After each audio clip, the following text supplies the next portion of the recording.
In the 1980s, we had to get off the bus and they checked all our passports, said one Belgian citizen. We are not going back to that time, are we?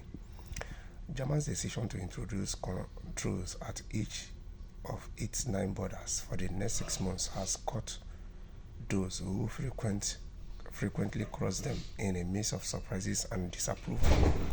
The measures announced on Monday will apply from 16 September until 15th March of next year at the borders with Belgium, Luxembourg, the Netherlands and Denmark. Considering that Austrian border has been subject to control since May, the frontiers with Switzerland, Poland and Czech Republic since June, and the French border since July, the country is practically back to the era of border controls in Europe. It is worth noting that Germany is not the only one to have done this.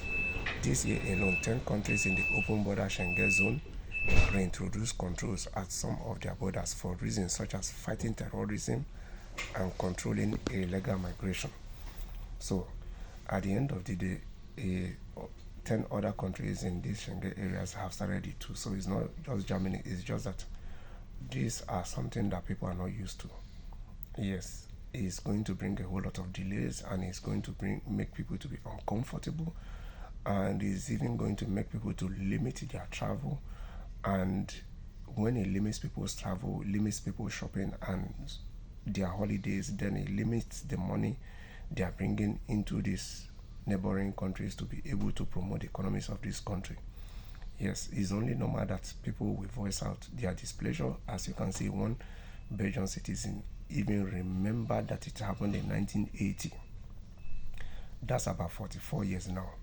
So you can imagine how old that person is now. So, and that person will totally not find it funny, as many will not either.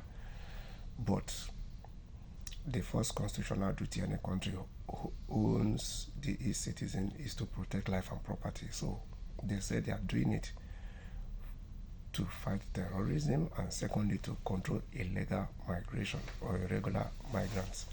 But truth be told, this irregular migrant issue can only be solved, in my own idea. One of the reasons will be to let Africa to be totally free. Let Africa be able to manage its resources in terms of developing African continent. Then you will see that African youths will reduce drastically the way they are coming in their numbers in your countries in search of better life, because at the end of the day, there's no place like home. Yes, because at the end of the day, you say you give Africa independent, but Africa is not independent either, because indirectly most of your country still dictates and orders the leaders in these countries around. Most of you still have first-hand authority or power over those countries' resources, because some of you think that African resources belongs to you. So the earlier you release Africa totally, hands off, allow Africa to make its own decisions, it is only then that the youths in Africa will be able to 100% hold their leaders accountable, and their leaders will have no place to run to. So until then, no matter how you reform your immigration reforms, African migrants, even other third world countries who you have not totally set free, their youths will keep coming here in these numbers in search of better life, is the truth.